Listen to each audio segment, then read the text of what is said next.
and Dolphin Casper. We are speaking about conscious parenting. Yeah, we sat down this morning to kind of go over what we wanted to talk about, and one of the things that came through loud and clear is that we wanted to make sure that people could really feel the difference between like information and like answers in the back of a textbook and what conscious parenting is, which is totally not that. So that was something that Jess came through with in our conversation. I'm wondering if you wanted to talk a little bit more about the difference between like information that's like a right answer and something that comes from a more present embodied place that's really at the heart of what we might call conscious parenting. Yeah, for me, I think what I came to when I really started to sit with it is that there's only so much that you can teach or like try to tell a child. Like we have a 2.5-year-old, and what we're learning, what's becoming more and more clear is that the what's really taken home on his end is what we consistently are and do first. So not so much what we try to tell him or what we try to that information, that textbook stuff, but really what he learns and becomes deeply clear about is what we're deeply clear about and how we embody that and how we live our lives. That's really the deepest learning for him. Yeah. Yeah. So, one of the things that's really present for me is that like we're first time parents, we're 2.5 years in, we don't have all the answers. And just because you've been a parent for a long time doesn't mean you're being a conscious parent. So there's this funny interplay between how we show up and the kind of experiences we've gone through.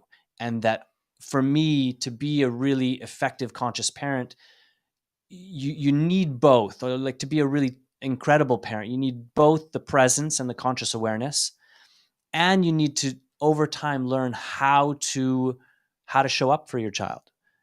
What is it they're asking for? One of the things that came through in a talk that I gave in the spring was that for the first 12 months, it's not a democracy in the house, it's a dictatorship, right? Like the baby knows, and what the baby says goes, which means when the baby's upset, they're honestly communicating to you that there's a need at play. And then somewhere around the 12-month mark, it starts to become clear that if you just did what they wanted you to all the time, it would be a real problem. It would be a real problem for the parents, and it would also be, in the medium to long term, a real problem for the child. Children don't want to just get what they want all the time. But as parents, we need to figure out how to help them discover that. And one of the most challenging aspects, I think, of conscious parenting is that we also have to figure that out. Mhm. That it's not about me getting my needs met all the time, but it's also not about me completely disregarding myself and the things that I have that I want or that I need. So, Jess and I, we get into our snags and our stickiness, and we get into places where, Carolyn, a friend of mine, on the Facebook post that I posted yesterday, was saying, her child doesn't always get the best of her. And I can totally relate to that, I want to be my best with my son, and I'm not always that way. And what does it mean? One of the things that Jess is amazing at and that we talk about is the repair. And I know a lot of people who are aware of attachment and aware of kind of trauma informed anything are aware of the value and the importance of the repair. Could you speak a little bit to maybe a situation where something goes a bit sideways, and then what does that look like for you to repair with Teo? I mean, I can't. I'm not great at thinking of things off the top of my head that way, but um, but definitely that's for me one of the most important pieces. Like if I'm not able to find that moment within myself to say, "Oh, I was wrong here. I didn't do this right," and to straight up apologize first to my son. Like I've done that. I've done that with Teo. I think that's so important. And I think that's where I think many of our parents, like previous generations, have really missed the mark, where they're the authority and they want to maintain authority, and there's no admittance or acknowledgement that something that you did something wrong, like straight up that you did something wrong, and to apologize. And so there's been a couple of times where let's say I've yelled at him, and I and then he cries, and then I feel bad. And then it's not to stay, I think the important piece there too is to not stay with the emotion of like feeling bad, and to not stay with the guilt and the shame, but to let it move, and to really just own it and say, Teo, I'm sorry for yelling at you. And that's what I do. I say, Teo, I'm sorry for yelling at you. Mommy shouldn't have done that. And next time I'll do better. And it's the same thing between Dolph and I too. I mean, it's no different when we get into things, and it's to really take a moment to not take things personally, especially if we're sharing something that's been difficult for a while, or is to not take things personally, and to really just be willing to hear each other out, be willing to call each other in, and then be willing to do things differently next time. What would you say? Because I can just hear this voice in my head. Well, what if the child is 1.5 or 2, and they don't understand the apology? Like, and maybe they're still upset, or they want to go off and do something else. And so I'm just wondering for you, and I have a couple things to say as well. But like, what do you think about that in terms of like not all of this communication is landing? So is there still value, or do we wait until they're able to kind of understand it all? I think it's more in that case to what I said prior in terms of the embodiment piece, and to really be willing to switch it up, and then it's more about how you live that gets communicated to the child, what where you're coming from. Yeah. Yeah. Well, what comes up for me, which I think really resonates with what you said, is the apology isn't for the other. Mm-hmm. It has this residual impact of like them feeling felt by you, them feeling your remorse or your, desire to make amends in some way. But energetically, when you sincerely apologize, you are feeling where you missed the mark and taking ownership of that. And whether they understand the words or not, children will get the energy of that. They'll get the feel of mom or dad or whoever's taking care of me made a mistake, and now I can feel them owning that mistake. And that feeling of ownership from you to them is where safety and trust comes from for the child and a parent. The idea of doing it perfectly all the time is fantasy. It sets us up for failure. It sets us up for shame and guilt and self-loathing. None of that's helpful.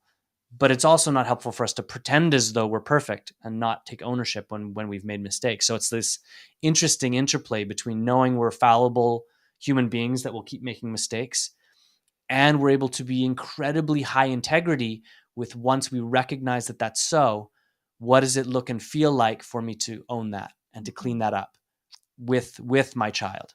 Yeah, and on that note, I think it's important too to have some strategies in place if you know that you're going to blow up with or within a certain situation or circumstance, or to make sure, for me, the top things, make sure that you're resourced, like eat well, sleep well. That's a hard one.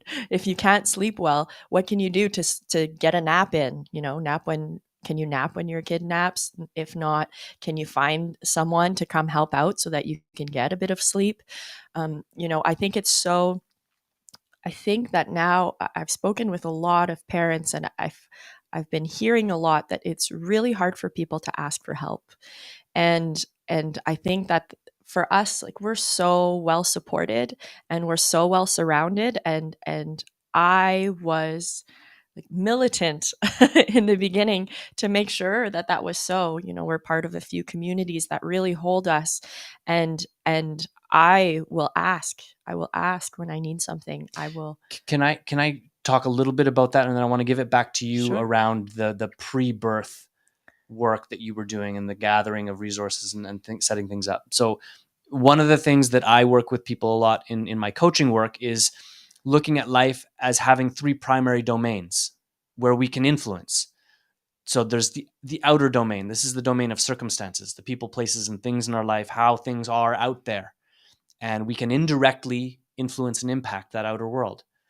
And then there's the inner world. This is our thoughts, feelings, experiences, emotions, how our body feels, how our body functions. That's the inner life, and we have more direct access to influence and interaction with the inner world. And then there's this central domain that I call conscious agency. And that's where we have actually direct access to influence how our agency goes. And so the way I usually talk about it is that on a fundamental level, centrally, we can either be open and responsive to life or closed and reactive to life. That's kind of, and it falls along a spectrum. That's our first and primary agency. And then what happens is rippling out from that central agency is the degree to which we engage and influence our inner world. That might be meditative practices, breath work, the food I put in my body, the amount of sleep I get. And then also, like, who do I include? Who do I spend time with? Who do I reach out to? What kind of relationships do I cultivate? What kind of workspaces do I choose to be in? What city do I live in? These are all choices that influence this outer circumstance. And so when we start to look at being more present and being more resourced and being more skilled with our parenting, I think it's a helpful model to look through, a lens to look through. And then Jess, I want her to share a little bit, because she is so good at looking at what's needed, getting the pieces in place, and then kind of cultivating the right kind of environment and the right community around that, so that as a parent, you're not carrying it all, which is so common in Western culture, like where we have the atomized nuclear family, and how are we going to do what a village is supposed to do with two and sometimes one person? Like, it's crazy. So tell me about what happened when you knew you were pregnant in the months leading up to birth, and maybe anything that feels relevant once Teo was born. Yeah, I mean, I feel like we could spend 2 hours talking about that. And maybe we will. So rather, I feel like rather than dive into that, I'd love to just speak to those pieces that help. Sure. Those pieces that help. So, for me, it was building community, or making sure that we had support with a meal train, and making sure that we had support with cleaning and having people come over, and still to this day, like, I know, Teo's 2.5 now. Postpartum is forever. I'm still, reaching out to friends saying, can you stop in tonight for a couple of hours, because Dolphin's playing volleyball and I'm at work. We have these people that are just totally willing and ready and available to be with us, and that doesn't happen overnight, and it's really hard to I'd say to ask. I think that, like, as I was saying earlier, it's hard for a lot of people to ask, but you can't do it all yourself. It's not possible. It's so when Dolphin and I first had Teo, one of the first things that we said to ourselves was, wow, single parents, like, how, like, kudos to you. It's the biggest, most challenging job in the world. Nobody knows what it's going to be like until you're in it. And so going back, taking it back a few steps, like, stay resourced, eat well, exercise, sleep, those things are the first. And then remember that you're yourself first. You are you, and you have a relationship first to tend to. And in the beginning, Dolphin and I, we keep talking about getting back into this, because we do get carried away like anybody else does. But we had every month on Teo's birthday, month day, I don't know what to call that. We had a relationship check-in and a parenting check-in. And so we would sit together, and we have this great practice that came from Dolphin and his mom's work called Who's In, where we sit together and one witnesses the other in silence with no expression. And the first person just speaks. Somebody says who's in, and the next person just speaks for, sometimes you do minute rounds, but we tend to just speak until we're finished. And so the one person speaks, and when they're done, they say who's in, and the next person speaks. And we do that for 3 rounds typically. And we have this brilliant opportunity to just share what's moving for us without interruption, without acknowledgement, without validation, but just by being completely witnessed and held in it. and it's so just such a nourishing practice. And we used to do it once a month, and we're Time to reschedule. we're slacking a bit, but things like that. So for that for me is one of those couple pieces of, oh, this is us and this is our us time. Or like making love, like we need to schedule making love now, and it's great.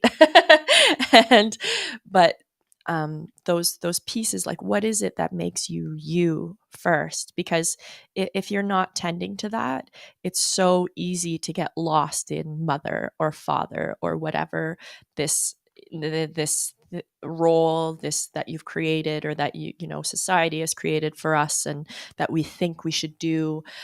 It's so easy to get lost in that and get carried away. Like Dolphin is amazing at well, right now I just got a job, and so he's really taking the torch, and we're splitting things kind of more evenly. Whereas before, I felt like I was kind of more the default parent. Dolphin was working a lot more than I was, and I was tending to the chores and the cleaning and the cooking and Teo, and now it's really kind of split more evenly because I'm working, and then I also do things for me. So my acro practice, like where I train acrobatics, Dolphin's there. He brings Teo to the jams with us, or with me and with the community, and so we're all together. And now Dolphin's taking is back into his beach volleyball, and so I'm supporting him in that. And so all that to say that it's just really important to hold on to those pieces that make you you first. And the child, I mean, especially at this age, like Teo is just so willing to come to the beach and to come to the jams, and he's with us, and we're just having family fun together, you know. Mhm. Yeah, one of the things that feels really clear to me is human beings, we move through these stages of life, and parenting is a distinct transition. Mhm. And I think when you haven't grown up in an environment where you've gotten a chance to watch people go from adolescence to young adulthood to parenthood, it's very, it's shocking. It's unfamiliar. You don't have a lot of reference. You don't have embodied example, and you probably don't have embodied community. And so being resourced, what Jess is talking about, being resourced is not just about the food you put in your body and how you feel and whether you slept last night, although those things are super important. But like human beings, we are relational creatures.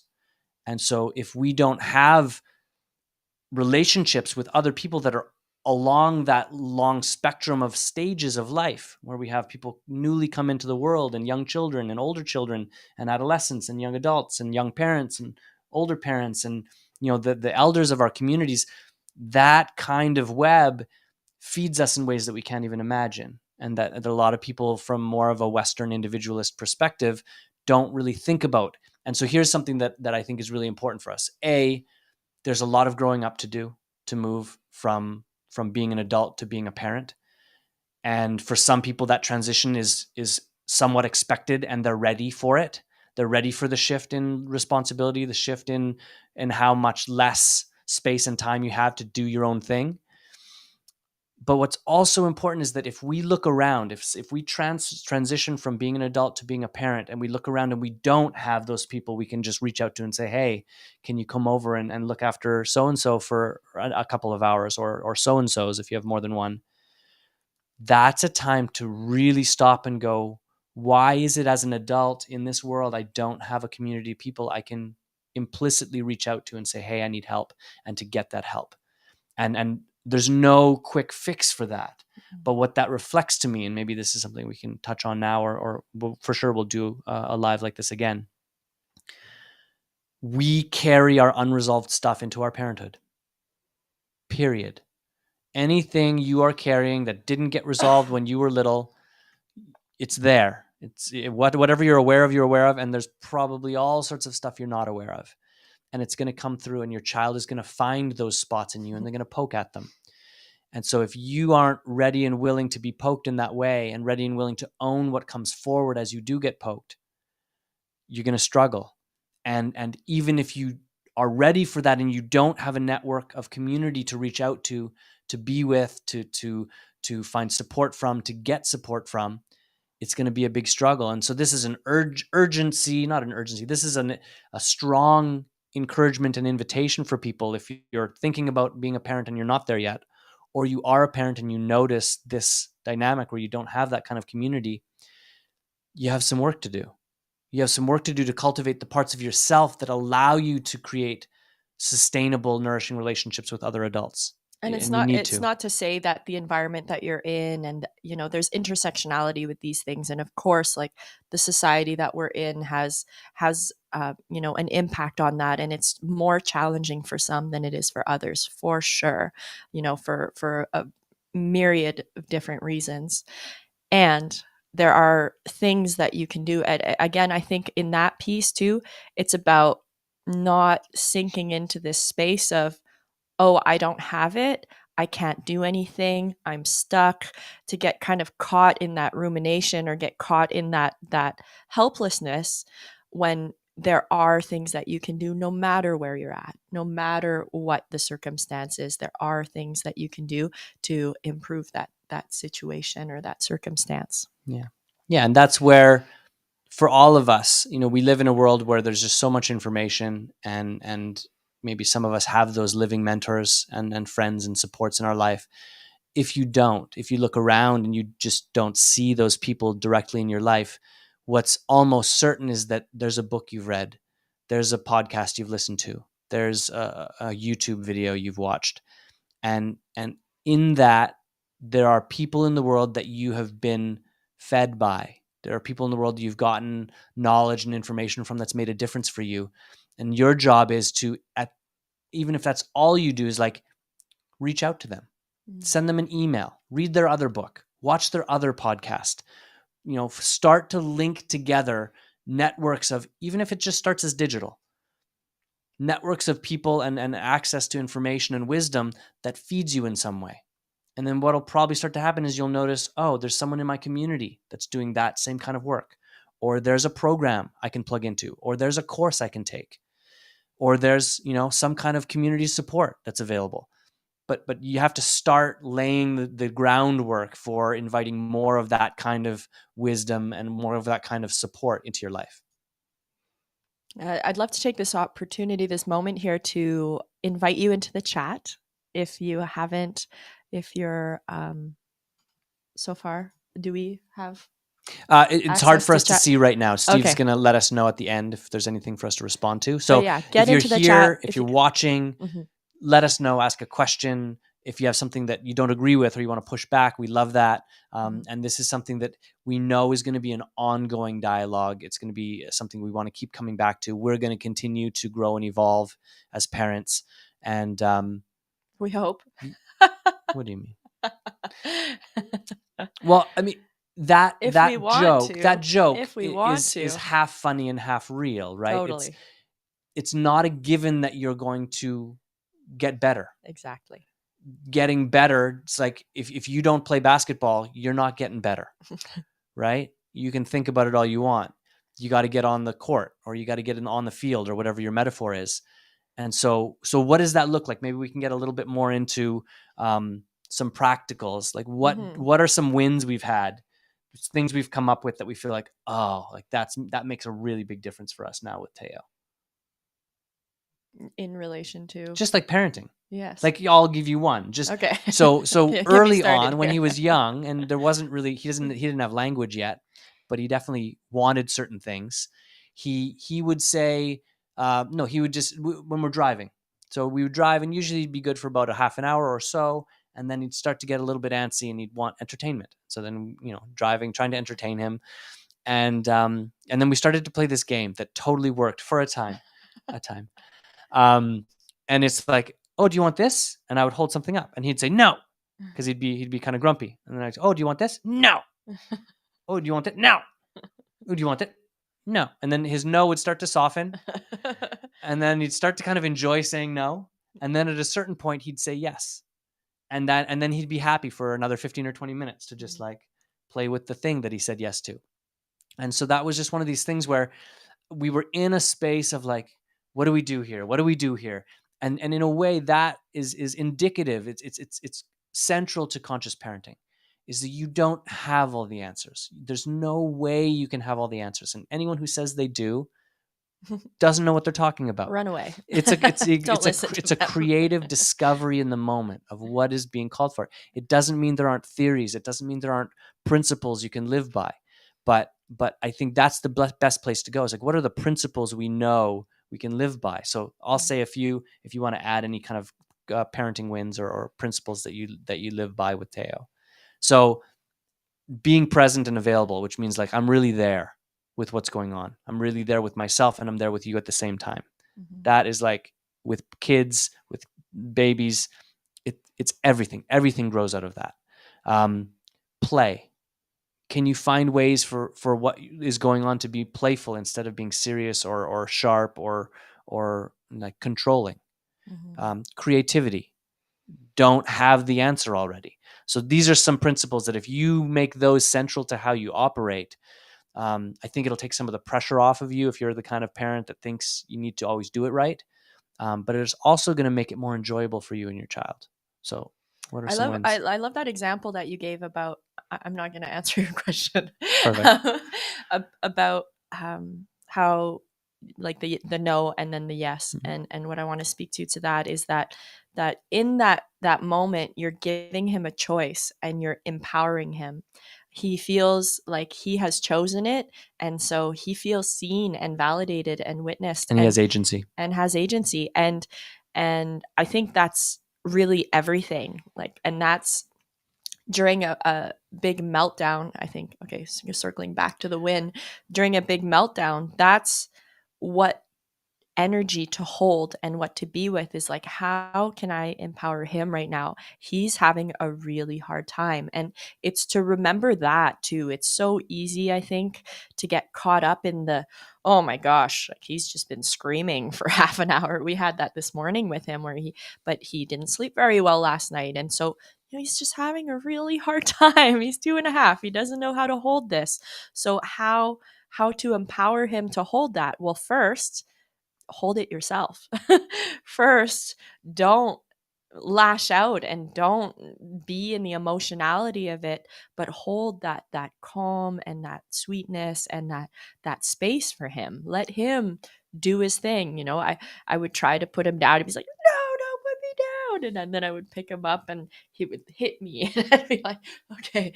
And so then, trying to keep everything safe and everyone safe. And then, but also it was just so clear in that moment that he didn't want to be alone. He didn't want me to put him down. He just wanted to be held and he wanted to be with me. And so that's, yeah, for me is that's everything is how can I empower him? How can I give him space to feel those big emotions? Because that's really what he's in right now, is just learning how to hold his emotions. And it first starts with that awareness of my own and being able to hold them and contain them myself. Well, and just take that and think about, well, what's the value there? What's the opportunity? Mm-hmm. Your child is in an upset. They're in a tantrum. You've done all the right things. They're still in a tantrum. What's left? Well, what's left, maybe there's lots of things, but the thing that comes up as central to me is I'm able to, in this moment, show my son, daughter, whoever it is that you have in your life, what it looks like to hold this kind of emotion well. Mm-hmm.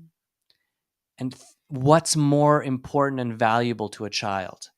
To be able to watch you as they're in their upset, as they're in their frustration and anger and whatever, their fear, to watch you hold them well. Mm-hmm. Because what you're showing them is, this is what that looks and feels like. I love that. And they learn that. That's what they learn. Over time, if you do that consistently, a child will learn how to do that. And if you don't support them in learning that, what you're going to find is an older child and an adolescent that doesn't know how and doesn't trust their ability to hold their difficult emotions well. And to be able to do that, you have to have a clear sense of what you value, what you're about, how, what really matters most to you. Does it matter to you to be emotionally regulated? Does it matter to you to be able to hold space like that? Like, if you're, I think anybody who's interested in this kind of conscious or more gentle parenting, is is a yes to that. And so being aware, being self-aware is really important, aware of what it is that you value and what you love, and what you want to represent first. Yeah. So I'm wondering at this point, I'd like to allow people to leave with something of value. So what are one or two things that you can think of that you would say to a parent or a caregiver who's like, man, I hear all of this. This all makes sense. I love it. What can I do moving forward to kind of accelerate or increase my capacity for this kind of parenting? I think a first thing would be to kind of to take stock, or just to have a list of where, first of all, what is it that you value? What is it that you represent? And see where you're not in alignment with that in your life. What is it? How are you in your day to day that is not in alignment with the highest, with what you value, with what you love? And then how can you change that? What small actionable steps can you do to change that? And do you want to add something? Yeah. So for me, when I think about that, what comes to me, I was just wanting to make sure that we weren't missing anybody who had kind of commented. What comes to me is, for a lot of parents, there's this sense that it's too much. Like, I'm at my limit. I'm not getting enough sleep. I'm not eating well. I'm at odds with my partner. My child seems to be getting worse. I think that's a terror for parents, is like they're already at their limits and it seems like they're descending into some kind of dark abyss. And that is, can you get, just other than what Jess has already said, which I think is brilliant, can you get a little bit better at something today? Mm. Is there something small you can do differently that you know would make a difference?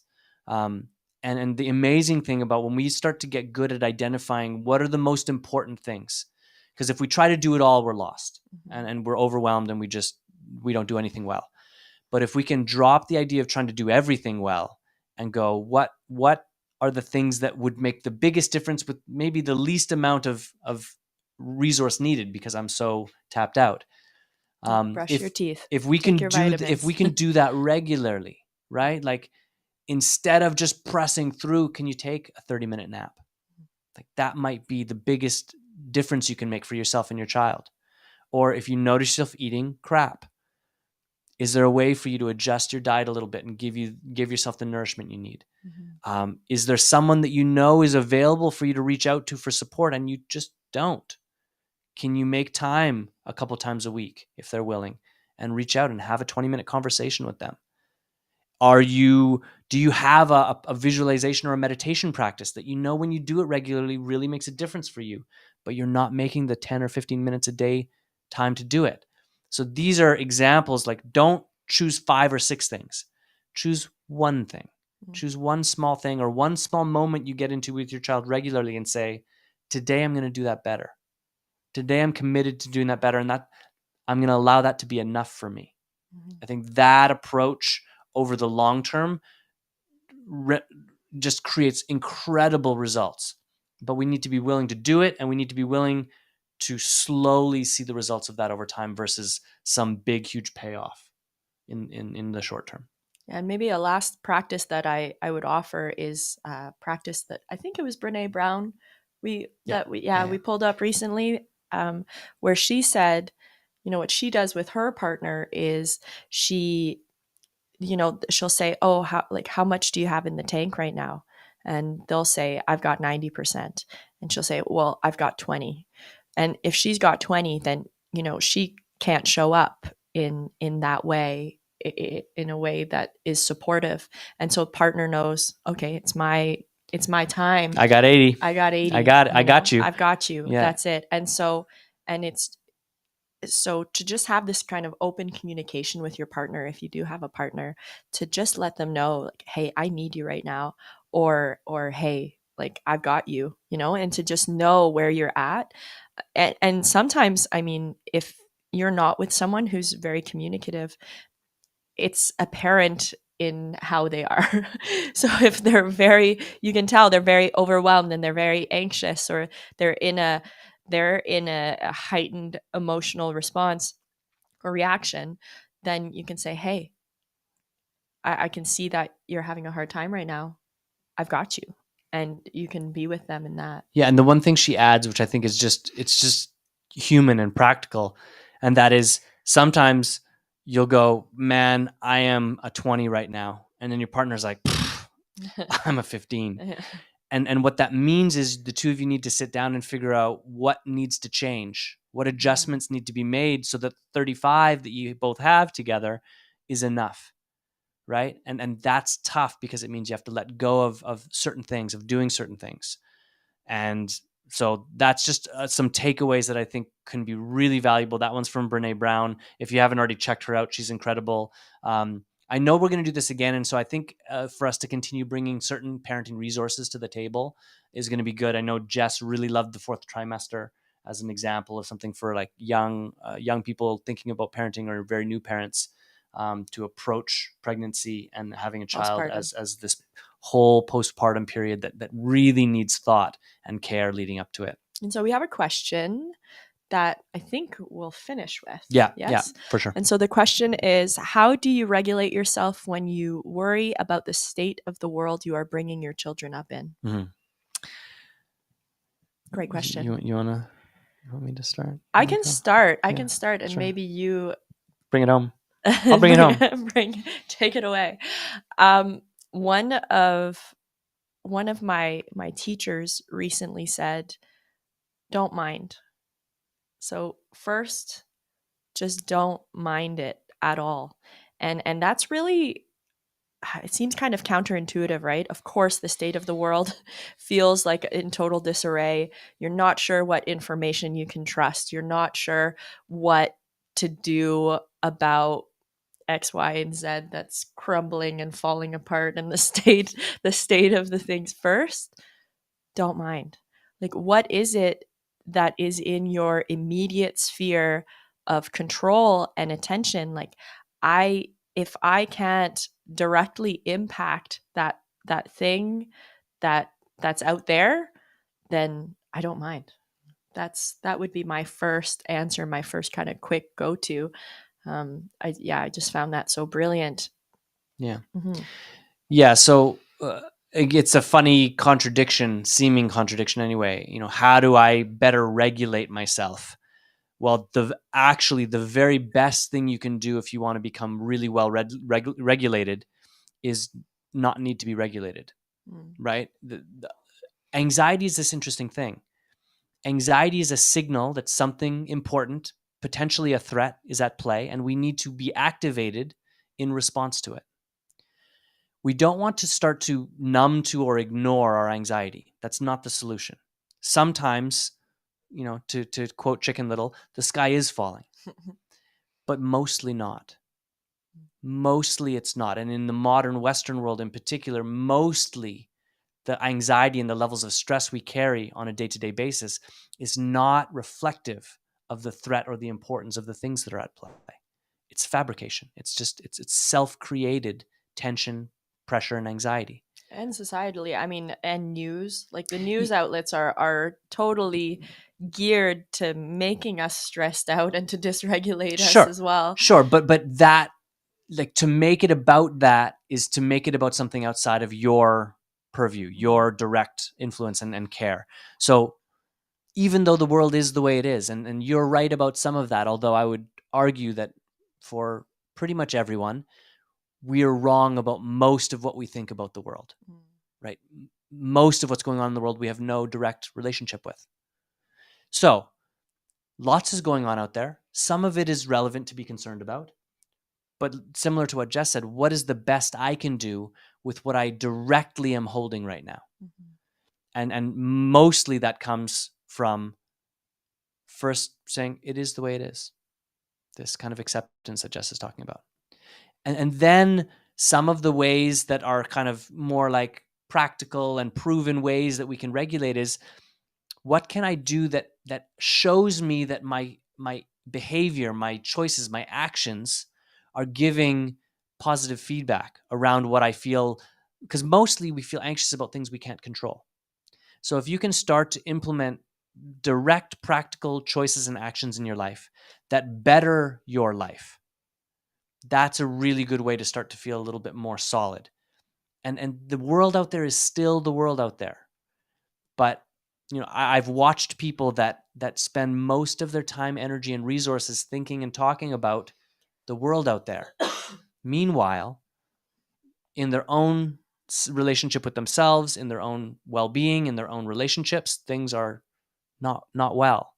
So if everything directly in your purview and directly in your sphere of influence is incredible and balanced and regulated and like super connected, you might be someone who is meant to step out into the world and start to work with some of those bigger issues. But yeah, it's a little kind of like a Jordan Peterson thing of like, clean your room. I don't agree with everything that he says, but there's wisdom there. There's wisdom around if we haven't yet come to the things that are in our care directly, we're not yet in a position to provide leadership to others. So that's a good one around just letting go of our sense that we need to do anything about it. And then knowing that the best job we do locally is the best we can do around if there's a sense of wanting to protect our children from some of the craziness in the world.